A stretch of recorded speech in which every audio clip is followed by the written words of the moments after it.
I've been hearing on the media recently that there's free flu shots in town for those who want to go in and get them.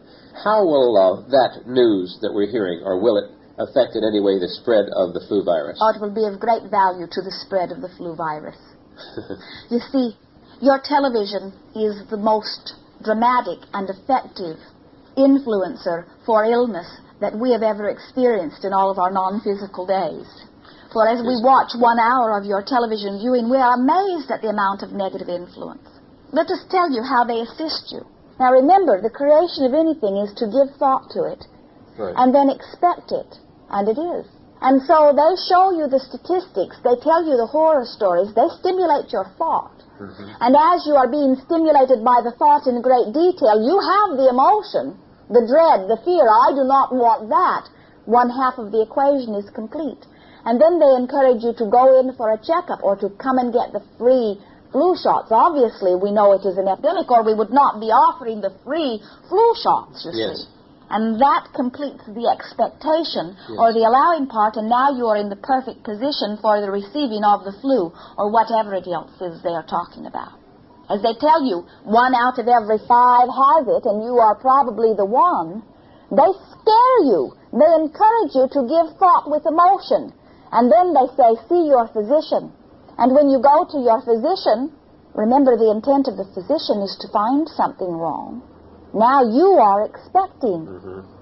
And eventually, under that sort of thought process, you will receive much of the subject. Look around you. There are many more who are sick. I heard 2 people at last night's session saying, I think I may have the flu coming on. So that's what that's from. They've been listening to the shows, and their thought is stimulated.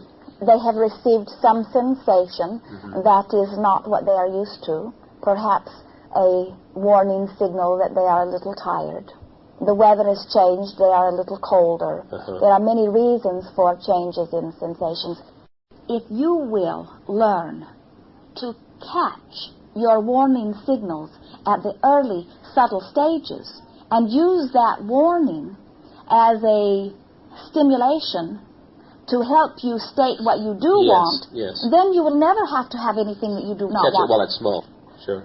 Learn to catch those things in the early, subtle stages. Negative emotion is a warning that you are thinking or speaking or acting in some direction that you are not wanting. And if you will catch it in the early stages, then it will not, by law of attraction, be allowed to grow. And so it is with the little pain or the little twitch or the little thing in your physical body that is not normal. It is all of the widespread influence of illness that makes you worry about a little pain that isn't even as important as you would pinch your hand with your own fingers.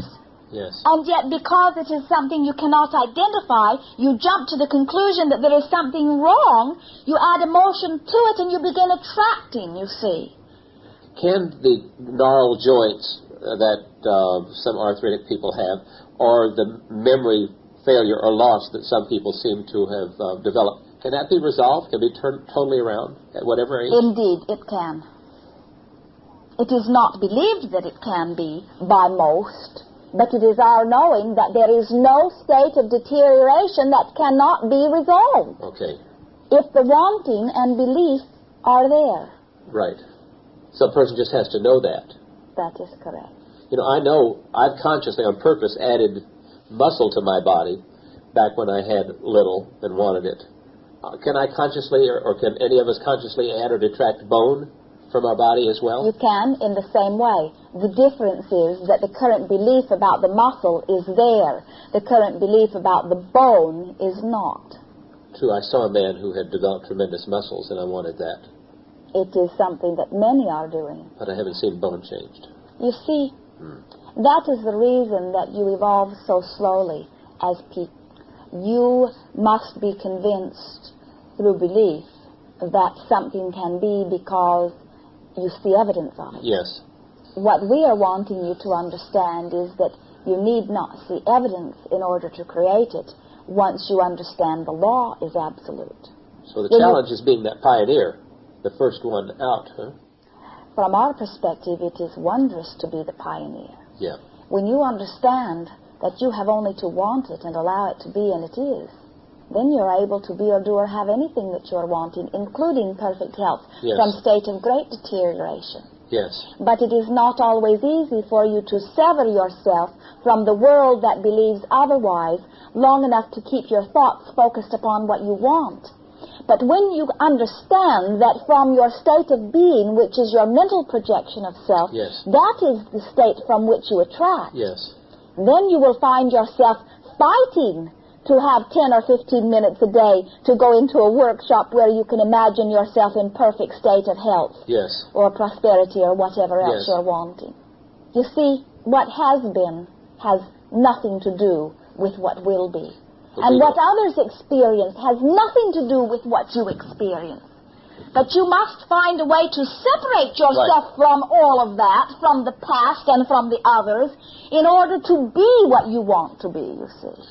In other words, an example is people have been running for thousands of years, and no one had been able to cover a mile in 4 minutes' time. And then a man named Roger Bannister did it. And once he did it, then those who hadn't separated themselves from mankind at that time could connect to him, and then there were many do it now. And we are appreciating those pioneers, as you say, Yes. who show new lack of limitation. Right.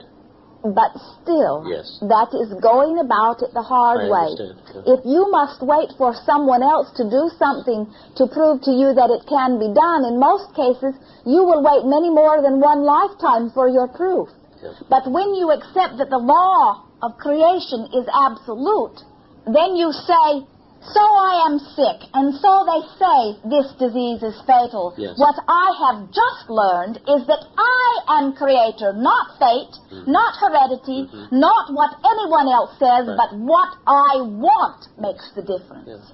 And if your wanting is intense enough and passionate enough, then you can override some of those beliefs, and you can have your miracle.